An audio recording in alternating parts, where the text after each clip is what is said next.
أعوذ بالله من الشيطان الرجيم. وكذلك أخذ ربك إذا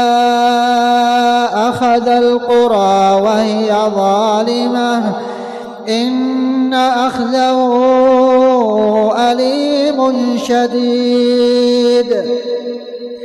إن في ذلك لآية لمن خاف عذاب الآخرة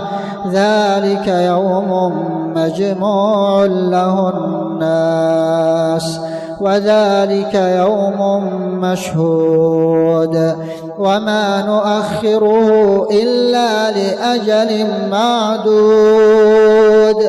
يوم يأتي لا تكلم نفس إلا بإذنه يوم يأتي لا تكلم نفس إلا بإذنه فمنهم شقي وسعيد فأما الذين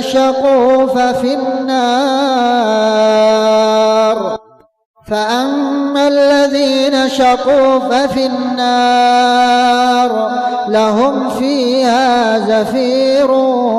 وشهيق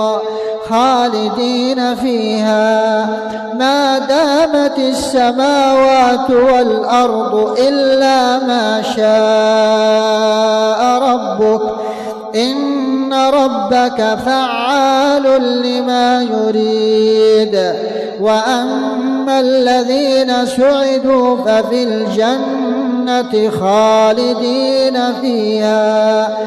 ما دامت السماوات والأرض إلا ما شاء ربك عطاء غير مجذوذ فلا تك في مرية مما يعبد هؤلاء ما يعبدون إلا كما يعبد آباؤهم من